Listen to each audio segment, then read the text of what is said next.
Hello मेरे प्यारे साथियों, कैसे हैं आप सभी का स्वागत है आपके यूट्यूब चैनल सक्सेस टारगेट में। आज है प्रैक्टिस एट फिफ्थ और उम्मीद है कि आप लगातार देखते होंगे, ठीक है। और नेक्स्ट आपका मोटिवेशन कोड है कि ज़िंदगी की असली उड़ान बाकी है, ज़िंदगी की असली उड़ान बाकी है, ज़िंदगी के बहुत से इम्तिहान बाकी हैं। अभी तो नापी है हमने मुट्ठी व ज़मीन, अभी तो नापी हमने मुट्ठी व ज़मीन, अभी तो सारा आसमान बाकी है, ठीक है। बहुत ही प्यारा मोटिवेशन कोड है और आप भी जो मोटिवेशन कोड भेजते हैं बहुत ही प्यारा होता है वो, ठीक है। उससे उसे भी देख के मेरे को बहुत मोटिवेशन मिलता है कि आप लोग मतलब इतना अच्छा अच्छा भेजते हो ना, बहुत अच्छा लगता है। कम से कम एक दो ही भेजे पर बहुत ही अच्छा सुंदर भेजते हैं, ठीक है।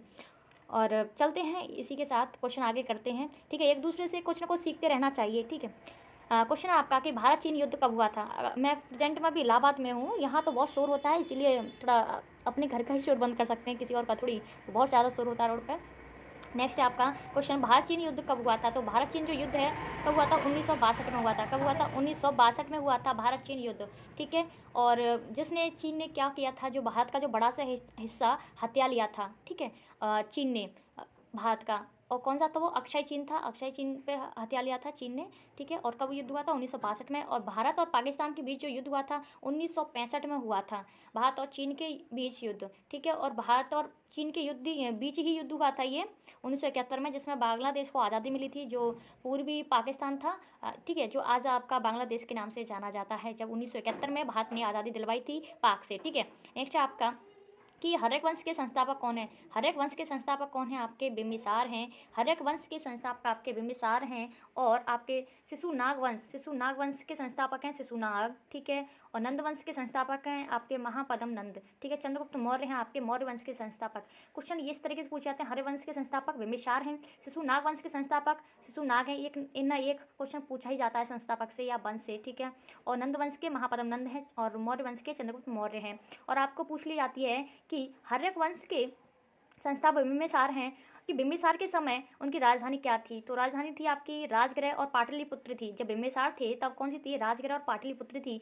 जैसे ही शिशुनाग वंश आया तो उनकी राजधानी यानी शिशुनाग की राजधानी वैशाली हो गई, क्या होगी, वैशाली हो गई। और फिर आ गई आपके महापद्म नंद, कौन आ गए, महापद्म नंद, जिन्होंने नंद वंश के संस्थापक हैं। और नंद वंश के संस्थापक के समय आपकी जो कैपिटल थी यानी जो राजधानी थी पाटलिपुत्र थी, ठीक है। और मौर्य वंश के समय चंद्रगुप्त मौर्य की जो राजधानी थी वो पाटलिपुत्र थी, कौन सी थी, पाटलिपुत्र थी। बताइए पाटलिपुत्र का नाम किसने चेंज किया था। नेक्स्ट आपका कि एशियाटिक सोसाइटी यानी एशियाटिक सोसाइटी की स्थापना कब हुई थी। जो एशियाटिक सोसाइटी है उसकी स्थापना कब हुई थी, तो आपका राइट आंसर हो जाएगा 1784 में हुई थी। और किसने की थी, विलियम जोन्स ने की थी। किसने, विलियम जोन्स ने की थी एशियाटिक सोसाइटी की स्थापना। नेक्स्ट ये मैंने पढ़ा रखे हैं, 1828 में आपकी ब्रह्म समाज की हुई थी। किसने की थी, राजा राम मोहन राय ने की थी, ठीक है, 1828 में की थी। 1873 में किसकी स्थापना हुई थी, आपकी सत्यशोधक समाज की स्थापना की गई थी 1873 में। और किसने की थी, ज्योतिबा फूले ने की थी 1873 में। 1875 में आपके आर्य समाज की स्थापना हुई थी और किसने की थी, स्वामी दयानंद सरस्वती। और स्वामी दयानंद सरस्वती द्वारा ही प्रकाशित एक पुस्तक है सत्यार्थ प्रकाश, कौन सी है, सत्यार्थ प्रकाश है, जो कि दयानंद सरस्वती द्वारा लिखित है, वेरी इंपॉर्टेंट है, ठीक है। नेक्स्ट चलते हैं, और सती प्रथा का अंत वो किया था राजा राम मोहन राय ने किया था, 1829 में किया था, ठीक है, याद रखिएगा। नेक्स्ट है, हरिजन पुस्तक के संस्थापक कौन है। हरिजन पुस्तक है उनके संस्थापक है महात्मा गांधी। कौन है, हरिजन पुस्तक के जो संस्थापक हैं वो महात्मा गांधी हैं। और महात्मा गांधी की कई पुस्तक हैं, जैसा कि मैं नाम को बताती हूँ। हरिजन जो पुस्तक है ये हिंदी में लिखी गई है, ठीक है, हिंदी में। और कहाँ से प्रकाशित हुई थी, ये पुणे से प्रकाशित की गई थी 1933 में। कब, 1933 में पुणे से प्रकाशित की गई थी हरिजन नामक पुस्तक। और गांधी जी की और भी पुस्तक हैं, जैसे नवजीत यानी गुजराती में लिखी गई है, नवजीत जो पुस्तक है वो गुजराती में लिखी गई है। और वो 1919 ईस्वी में प्रकाशित हुई थी अहमदाबाद से, यानी गुजरात के अहमदाबाद से प्रकाशित हुई थी। और नेक्स्ट है आपकी यंग इंडिया, जो कि अंग्रेजी में है।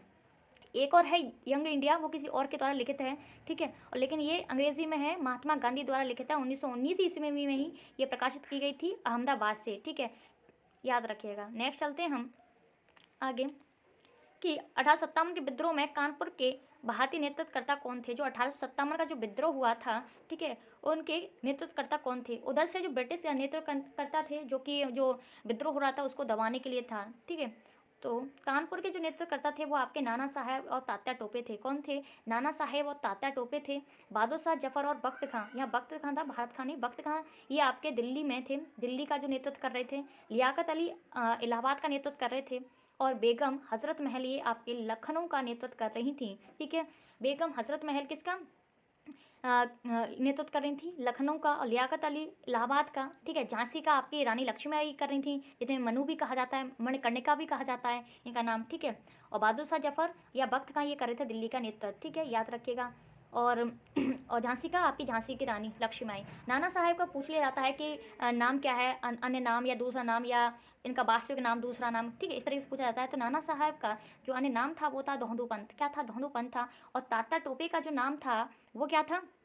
तात्या टोपे का जो तात्या टोपे की जो समाधि स्थल है वो ग्वालियर में है, खैर पूछा जाता है प्रश्न, ठीक है। तो तात्या टोपे का जो नाम था वो था रामचंद्र पांडुरंग। क्या था? रामचंद्र पांडुरंग था इनका नाम। नेक्स्ट आपका कि दो अक्ष रेखाओं के मध्य दूरी कितनी है? दो अक्षांश रेखाओं के मध्य दूरी कितनी होती है? तो आपका राइट आंसर हो जाएगा 111 होती है दो अक्षांश रेखाओं के मध्य दूरी। पूछ लिया जाता है कि अक्षांश जो रेखाएं होती हैं वो अक्षांश रेखाएं इस तरीके से होती हैं, ठीक है, और देशांतर इस तरीके से होती हैं, ठीक है। तो अक्षांश रेखाएं कितनी होती हैं टोटल? तो टोटल पूछा जाए तो 180 होती हैं, लेकिन इनके दो यानी ध्रुव की धन की दोनों को छोड़ दिया जाए तो 179 हो जाती हैं। कितनी हो जाती है? 179 हो जाती है, लेकिन कुल पूछी जाए तो 181 होती हैं, ठीक है। यहीं पर पूछ लिया जाए कि दो देशांतर रेखाओं के मध्य दो देशांतर रेखाओं के मध्य दूरी कितनी होती है? तो 111.32, ठीक है, 111.32 होती है दो देशांतर रेखाओं के मध्य दूरी, ठीक है, 111.32 होती है, ठीक है।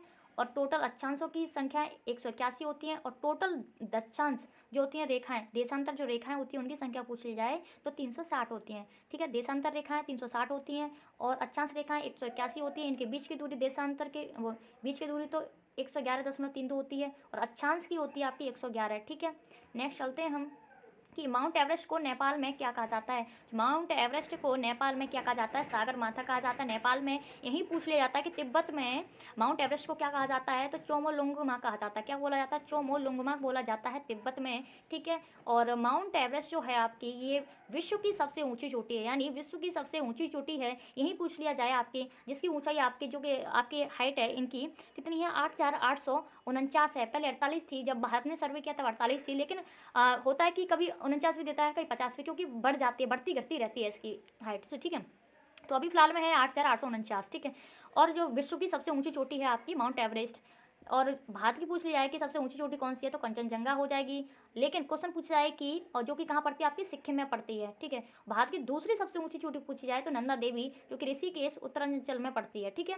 याद रखिएगा, बहुत ही प्यारा क्वेश्चन है, ठीक है। और कंचनजंगा की जब ऊंचाई पूछे तो कितनी हो जाएगी? 8,556 हो जाएगी, ठीक है।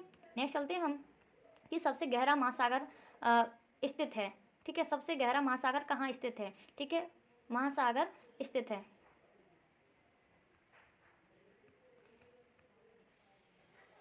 यहाँ पे हो जाएगा आपका सबसे गहरा मैरियाना गर्त, ठीक है। सबसे गहरा गर्त कहाँ स्थित है? गर्त हो जाएगा, ये क्या है? गर्त हो जाएगा, क्या हो जाएगा? गर्त हो जाएगा आपका गर्त, ठीक है, गर्त। सबसे गहरा गर्त कहाँ स्थित है? किस महासागर में स्थित है? तो आपके प्रशांत महासागर में स्थित है। आपको पता है कितने महासागर हैं? 5 महासागर हैं। प्रशांत महासागर हो गया आपका, अटलांटिक महासागर हो गया, आर्कटिक महासागर हो गया आपका, अंटार्कटिका महासागर हो गया, एकमात्र हो गया आपका हिंद महासागर। एकमात्र हिंद महासागर ऐसा एकमात्र महासागर है जो कि किसी देश के नाम पर रखा गया है, और वो कौन सा महासागर है? आपका हिंद महासागर है, जो कि हिंदुस्तान के नाम पर उसका नाम हिंद महासागर रखा गया है। बहुत ही इंपॉर्टेंट क्वेश्चन है, पूछा जाता है, ठीक है। जो सबसे गहरा जो महासागर, ये क्वेश्चन थोड़ा एरर हो गया है। सबसे गहरा गर्त किस महासागर में है? तो सबसे गहरा गर्त प्रशांत महासागर में, जिसका नाम है मेरियाना गर्त। क्या नाम है? मेरियाना गर्त है, ठीक है, मेरियाना गर्त है, ठीक है। अटलांटिक में सुंडा गर्त पाया जाता है, ठीक है, याद रखिएगा। ये अंटार्कटिका महासागर, तो इसमें से कौन सा राइट हो जाएगा? आपका प्रशांत महासागर आपका राइट हो जाएगा, ठीक है। नेक्स्ट चलते हैं हम आगे कि झीलों का देश कहा जाता है। तो झीलों का जो देश कहा जाता है वो किसको कहा जाता है? फिनलैंड को कहा जाता है। सबसे सुंदर नगरी कहा जाता है आपकी पेरिस को, ठीक है। झीलों का देश यानी झीलों का देश कहा जाता है, फिनलैंड को कहा जाता है। फिनलैंड की जो कैपिटल है हेलसिंकी है। क्या है? हेलसिंकी है फिनलैंड की कैपिटल। पेरिस किसकी राजधानी है? फ्रांस की राजधानी है पेरिस, ठीक है। और पेरिस सबसे सुंदर नगरी के नाम से जानी जाती है। और तिब्बत आपकी किस नाम से जानी जाती है ये बताइएगा मेरे को, ठीक है। नेक्स्ट चलते हैं, यानी पामीर की छत के नाम से जानते हैं तिब्बत को, ठीक है। विश्व की छत के नाम से या विश्व की छत के नाम से पामीर की छत को जानते हैं, और पामीर जो छत है वो तिब्बत में स्थित है, ठीक है। इस तरीके से आप कर सकते हैं। नेक्स्ट है आपका कि 8 डिग्री चैनल स्थित है। जो 8 डिग्री चैनल स्थित है किस किस के बीच? तो 8 डिग्री चैनल जो स्थित है मालदीव और मिनिकॉय के मध्य स्थित है। किसके? मालदीव और मिनिकॉय के मध्य स्थित है। और 9 डिग्री चैनल आपके लक्षद्वीप और मिनिकॉय के मध्य स्थित है, ठीक है। 8 डिग्री मालदीव और मिनिकॉय, 9 डिग्री लक्षद्वीप और मिनिकॉय, और 10 डिग्री आपके अंडमान और निकोबार के मध्य स्थित है, ठीक है।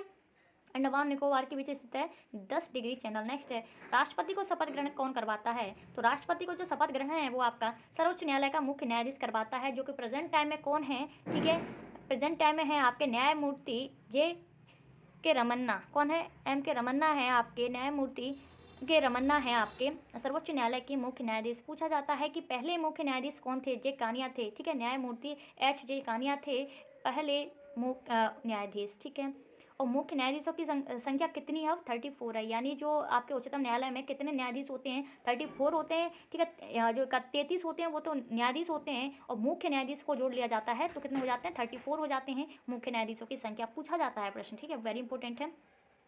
ठीक है, और राष्ट्रपति को शपथ और सर्वोच्च न्यायालय का मुख्य न्यायाधीश NV रमन्ना है, प्रेजेंट टाइम में।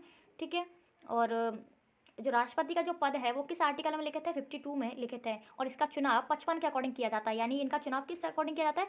अनुच्छेद 55 के अकॉर्डिंग किया जाता है। और भारत का एक राष्ट्रपति होना चाहिए, किस आर्टिकल में लिखित है? 52 में। यानी 52 में लिखा है कि भारत का भी एक राष्ट्रपति होना चाहिए, और 55 के अनुसार राष्ट्रपति का चुनाव कैसे होता है? जैसे होता है, जैसे हम 4 साथी हैं और तुमको कौन सा पहले पसंद आता है उस पर पहले टिक करेंगे, दूसरे नंबर पर पसंद आता है दूसरे पर टिक करेंगे। इस तरीके से राष्ट्रपति का चुनाव होता है। ठीक है, नेक्स्ट चलते हैं हम कि और राष्ट्रपति पर महाभियोग आर्टिकल 61 के अकॉर्डिंग लगाते हैं। ठीक है, नेक्स्ट आपका प्रश्नकाल के ठीक बाद के समय को क्या कहते हैं? तो प्रश्नकाल के ठीक बाद के समय को शून्यकाल कहते हैं। क्या कहते हैं? शून्यकाल कहते हैं। नेक्स्ट है आपका कि मतदान करने की उम्र 21 से घटाकर 18 वर्ष कब की गई थी? तो मतदान करने की उम्र 21 से 18 कब की गई थी? 61वां संविधान संशोधन 1989 में की गई थी। और मैंने एक क्वेश्चन पहले वाले उसमें पढ़ा था, तो स्पीड पोस्ट की स्थापना आपकी कब की गई थी? स्पीड पोस्ट की स्थापना आपकी कब की गई थी? ठीक है, स्पीड पोस्ट कब लागू किया था? 1989 में ही स्टार्ट किया गया था। तो याद रखिए कि मतदान करने की उम्र 21 से 18 कब की गई? 1989 में। ठीक है, और 42वां संविधान संशोधन 1976 द्वारा आपके मूल कर्तव्य को जोड़ा गया था। ठीक है, और 44वें संविधान संशोधन 1978 द्वारा आपके जो संपत्ति का अधिकार था, जो राइट टू प्रॉपर्टी था, प्रॉपर्टी, ठीक है, उसको हटा के आपके लीगल राइट कर दिया गया। ठीक है, जो कि 300 के काम में रख दिया गया, यानी संपत्ति के अधिकार को कानूनी अधिकार बना दिया गया और उसे 300 के काम में रख दिया गया है। ठीक है, चलते हैं नेक्स्ट आपका कि उत्पादन से अंतिम बिक्री के मध्य उत्पादन किया, उसके बाद अंतिम जो बिक्री हम किसी को बेचने वाले हैं कि मध्य प्रत्येक चरण में कौन सा कर लगाया जाता है? तो कौन सा? वैट, यानी वैल्यू एडेड टैक्स लगाया जाता है। जीएसटी से पहले हमारा कौन सा था? वैल्यू एडेड टैक्स था। ठीक है, जीएसटी इसीलिए लाई गई क्योंकि हम जहाँ जहाँ बेचेंगे वहाँ टैक्स लगता है, तो वस्तु ज़्यादा से ज़्यादा महंगी होती जाती है, इसलिए ये जीएसटी आया। ठीक है, जीएसटी 101वां संविधान संशोधन के अकॉर्डिंग आया था आपका। ठीक है, 8 सितंबर 2016 को आपके राष्ट्रपति ने मंजूरी दे दी थी, और 1 जुलाई को ही आपका जीएसटी डे मनाया जाता है। और जीएसटी का फुल फॉर्म है आपके गुड्स सर्विस एंड टैक्स। ठीक है, याद रखिएगा, बहुत ही प्यारा क्वेश्चन है। नेक्स्ट आपका कि कैप्सूल का आवरण बना होता है। तो कैप्सूल का जो आवरण है वो बना होता है स्टार्च का। किसका बना होता है? स्टार्च का बना होता है। नेक्स्ट है जल का शुद्धतम रूप होता है। तो जल का शुद्धतम रूप होता है आपका वर्षा का जल। कौन सा होता है? वर्षा का जल। और वर्षा का जल का जो pH मान होता है आपका कितना होता है? 5.6 होता है। कितना होता है? 5.6 होता है। अगर जल का पूछ लिया जाए आपको, जल का जो pH मान पूछ लिया जाए तो 7 होता है। ठीक है, 7.0 या 7 भी बोल सकते हैं। ठीक है, होता है आपका शुद्ध जल होता है। वैसे शुद्ध जल तो कहीं नहीं होता, वरना इसी को टैंकर में भर के ना रख लें, मगर प्योर वाटर पीते हैं, आपके आरओ का वाटर चाहिए। ठीक है, बोलते हैं कितना होता है? 5.6 होता है इसका pH। pH की खोज किसने की थी बताइए? pH का फुल फॉर्म क्या है?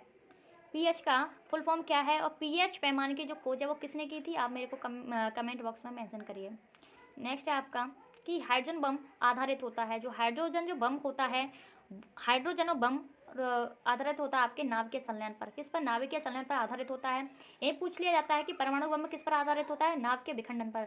एक बार बता दूं, परमाणु और हाइड्रोजन में डिफरेंस क्या है? परमाणु बम जो होता है वो हानिकारक ज़्यादा होता है किसकी अपेक्षा? परमाणु बम की अपेक्षा हाइड्रोजन बहुत ज़्यादा हानिकारक होता है। ठीक है, परमाणु बम की अपेक्षा हाइड्रोजन ज़्यादा हानिकारक होता है। तो हाइड्रोजन बम आधारित होता है नाभिकीय संलयन पर, और परमाणु नाभिकीय विखंडन पर। ठीक है, यहीं पे जो सूर्य की जो नाभिकीय ऊर्जा होती है वो नाभिकीय संलयन पर आधारित होती है। ठीक है, नेक्स्ट चलते हैं हम कि एक चालू रेफ्रिजरेटर को बंद कमरे में खुला छोड़ दिया जाए तो कमरे का तापमान क्या होगा? एक जब रेफ्रिजरेटर होता है आपका, उसे अगर बंद कमरे में खुला छोड़ दिया जाए तो क्या होगा? आपका जो टेम्परेचर है, जो आपका तापमान है वो होगा आपका बढ़ेगा। क्या होगा? बढ़ेगा।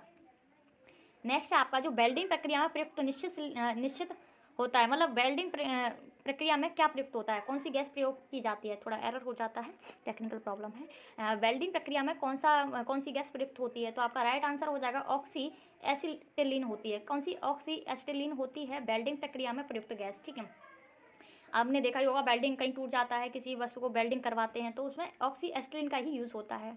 नेक्स्ट चलते हैं हम कि शरीर में ताप का नियमन मस्तिष्क के किस रंग में होता है। शरीर में ताप का नियमन मस्तिष्क के किस अंग में होता है। जो टेम्परेचर होता है उसका नियमन आपके हाइपोथैलेमस में होता है, जिसे मास्टर और मास्टर ग्लैंड बोलते हैं। ओनली मास्टर ग्लैंड बोलते हैं आपके पिट्यूटरी ग्रंथि को, ठीक है, पिट्यूटरी ग्रंथि को बोलते हैं मास्टर ग्लैंड, लेकिन मास्टर ऑफ मास्टर बोलते हैं आपके हाइपोथैलेमस को बोलते हैं। और मस्तिष्क कितने पार्ट होते हैं, 3 होते हैं, फोर ब्रेन, मिड ब्रेन और हिंड ब्रेन, ठीक है। फोर ब्रेन होता है आपका अग्र मस्तिष्क, मध्य मस्तिष्क और पश्चिम मस्तिष्क, ठीक है। और पूछ लिया जाता है अग्र मस्तिष्क का कौन सा भाग सबसे बड़ा होता है, तो सेरिब्रम, सेरिब्रम सबसे बड़ा भाग होता है आपका, जिसे बोलते हैं प्रमस्तिष्क। क्या बोलते हैं, प्रमस्तिष्क। सॉरी, मस्तिष्क का सबसे बड़ा ब्रेन होता है प्रमस्तिष्क यानी सेरिब्रेन, ठीक है। और नेक्स्ट होता है आपका सबसे छोटा मस्तिष्क होता है आपका हिंड ब्रेन, हिंड ब्रेन का होता है आपका सेरिबेलम। सेरिबेलम ही एक ऐसा पार्ट है जो कि आपने देखा होगा जो हमारे शरीर का संतुलन को बनाए रखता है। आपने देखा है कि जो एक जो ड्रिंक करके रहता है कोई व्यक्ति, वो गिरता पड़ता रहता है, वो इसलिए गिरता पड़ता रहता है कि उसका सेरिबेलम होता ही नहीं है उस वक्त, उसका सेरिबेलम काम नहीं करता है, इसीलिए वो अपने बॉडी को संतुलित नहीं कर पाता है। सेरिबेलम जो होता है आपका मस्तिष्क का, ये हमारी जो बॉडी होती है उसके संतुलन को बनाए रखता है, हमें कैसे खड़ा होना है, हमें कहाँ घूमना है, हाँ ठीक है, हमें कितना डिग्री चलना है, हमें हमारी मसल्स जो काम करती हैं वो सेरिबेलम पर ही काम करती हैं। समझ में आया। नेक्स्ट चलते हैं हम कि मिनी माता रोग होता है। तो मिनी माता जो रोग होता है वो आपके जल में मरकरी के प्रदूषण से होता है, और मरकरी यानी Hg यानी पारा, ठीक है। मिनी माता रोग जल में मरकरी के प्रदूषण से होता है। इंसुलिन की कमी से होता है आपकी डायबिटीज़ यानी मधुमेह रोग हो जाता है। अमोनिया के कारण क्या होता है आपका, बताइए मेरे को, ठीक है। नेक्स्ट चलते हैं हम कि मानव प्रति मिनट सांस लेता है। जो मानव होता है वो प्रति मिनट सांस लेता है 16 से 18 बार लेता है, लेकिन मानव का जो प्रति मिनट जो धड़कन कितनी धड़कती है, कितनी बार, 72 बार। जो सामान्य जो मनुष्य होता है उसकी जो धड़कन है 72 बार धड़कती है प्रति मिनट, और सांस लेता है 16 से 18 बार, ठीक है, मैक्सिमम। नेक्स्ट है आपका कि कंप्यूटर में, हालांकि इसमें जिम जो करते हैं बच्चे या दौड़ते हैं रनिंग करते हुए, उनकी थोड़ी धड़कन तेज होती है और बच्चों की भी। नेक्स्ट है आपका कि कंप्यूटर में प्रयुक्त आईसी चिप है। आईसी चिप जो होती है वो किसकी बनी होती है, तो वो आपकी सिलिकॉन की बनी होती है। किसकी बनी होती है, सिलिकॉन की बनी होती है। कैल्शियम का जो, कैल्शियम किससे प्रदर्शित करते हैं, Ca से करते हैं। मैग्नीशियम को Mg से करते हैं, ठीक है। और सिलिकॉन को Si से करते हैं, ठीक है। सल्फर को S से। इनका परमाणु क्रमांक और स्थान ध्यान रखिएगा कितने पे आता है। कैल्शियम 20 पे आता है, Mg 12 पे आता है, ऐसे ही सल्फर को याद रखिए 16 पे। बंदर के गुर्दे से पोलियो के वायरस लेकर और उन्हें अक्रिय करके बनाया जाता है। किसका टीका बनाया जाता है, जो पोलियो, जो बंदर होता है, बंदर के गुर्दे से, ठीक है, गुर्दे से पोलियो के वायरस लेकर उन्हें अक्रिय करके यानी अक्रिय कर देते हैं, वो काम ना करके बनाया जाता है। क्या बनाया जाता है, आपके पोलियो रोग का टीका बनाया जाता है। पोलियो रोग के टीके की खोज किसने की थी, जॉन साल्क ने की थी। किसने, जॉन साल्क ने की थी। हाइड्रोफोबिया, हाइड्रोफोबिया यानी कुत्ते के काटने से हो जाता है, जो उनकी लार होती है कुत्तों में, आपने देखा होगा वो जीभ आदि बाहर निकली होती है, वो उनकी लार से जो रेबीज रोग होता है, रेबीज जो कि वायरस से फैलता है, ठीक है, कुत्ते काटने से रेबीज होता है, जिसे हाइड्रोफोबिया कहते हैं। हाइड्रोफोबिया रेबीज एक ही बात है। चेचक का टीका, स्मॉल पॉक्स बोलते हैं जिसे, ठीक है। जैसे हमारी स्किन थोड़ी मतलब जो स्किन में से खाल छूटने लगती है उसे स्मॉल पॉक्स बोलते हैं, ठीक है। चिकन पॉक्स, स्मॉल पॉक्स अलग होता है, चिकन पॉक्स अलग होता है, ठीक है। तो चेचक के टीके की खोज की थी एडवर्ड जेनर ने की थी। एडवर्ड जेनर ने की थी टीके की खोज, चेचक के टीके की खोज। पोलियो की जॉन साल्क ने की थी। नेक्स्ट आपका कि कुत्ते का वैज्ञानिक नाम क्या है। कुत्ता क्या है, हमारे एक वफादार है, क्योंकि कोई भी साथ नहीं देता, लेकिन कुत्ता हमारा एकदम फैमिलियर होता है, एकदम फैमिलियर जैसा होता है। तो आप समझ रहे होंगे से इसमें से कौन सा फैमिलियर दिख रहा है आपको, तो कैनिस फैमिलियर्स ही आपको दिख रहा है। तो कुत्ते का वैज्ञानिक नाम हो जाएगा आपका कैनिस फैमिलियर्स, क्योंकि कुत्ता हमारी रक्षा करता है, ठीक है, देखभाल करता है, बिल्कुल भी धोखा नहीं देता, मतलब काफ़ी अच्छा होता है, वफादार होता है, इसीलिए हम बोलते हैं इसे कैनिस फैमिलियर्स, ठीक है। मानव का जो वैज्ञानिक नाम होता है वो होता है होमो सेपियंस। एक नए क्वेश्चन पूछा ही जाता है। मेढक का जो रासायन वैज्ञानिक नाम होता है वो होता है राना टिग्रीना। क्या होता है, राना टिग्रीना होता है। आम जो होता है, ठीक है, उसका जो नाम होता है क्या होता है, मैग्नीफेरा इंडिका होता है। बताइए मुझे मोर का वैज्ञानिक नाम क्या है। आम का मैग्नीफेरा इंडिका, मेढक का राना टिग्रीना, मानव का, मनुष्य का होमोसेपियंस, और कुत्ते का कैनिस फैमिलियस होता है। नेक्स्ट चलते हैं हम कि सार्क का मुख्यालय कहाँ है। तो सार्क का जो मुख्यालय है वो कहाँ है, काठमांडू में है। काठमांडू में है सार्क का मुख्यालय, ठीक है। वहीं आपको पूछ लिया है कि ओपेक का मुख्यालय कहाँ है, ऑस्ट्रिया, ऑस्ट्रिया के वियना में स्थित है आपके ओपेक का, हाँ ठीक है। और यहीं पर पूछ लिया जाए आपके, ये समझ में आ गया होगा आपको, ठीक है। अच्छा मेरे को ये बताइए कि जो सार्क है उसका जो मुख्यालय तो काठमांडू है, लेकिन इसकी स्थापना कब हुई थी, ये आपको बताना है कमेंट बॉक्स में। नेक्स्ट आपका कि अटल पेंशन योजना की शुरुआत कब हुई थी। जो अटल पेंशन योजना है इसकी शुरुआत कब हुई थी आप बताइए। आपको मैंने एक दो चीज़ इसमें से पढ़ा रखी हैं। तो अटल पेंशन की योजना कब शुरुआत हुई थी? तो राइट आंसर दीजिए। तो 28 अगस्त 2014 को, 28 अगस्त 2014 को तो आपकी किसकी स्टार्ट हुई थी? प्रधानमंत्री जनधन योजना की शुरुआत हुई थी 28 अगस्त 2014 को। किसकी? प्रधानमंत्री जनधन योजना, जिसका उद्देश्य था कि सभी परिवारों में कम से कम एक बैंक खाता होना चाहिए, ठीक है। और जो कि 26 फरवरी 2020 तक 38.18 करोड़ खाते खोले जा चुके हैं 2020 तक, ठीक है। और इसका लाभ क्या है? 2 लाख रुपए का दुर्घटना बीमा तथा 30,000 रुपये का जीवन बीमा, जिसमें क्या है 2 लाख रुपए का तो दुर्घटना बीमा और ठीक है 30,000 रुपये का जीवन बीमा होगा इसमें। 28 अगस्त 2014 को जो कौन सी थी योजना आपकी? प्रधानमंत्री जनधन।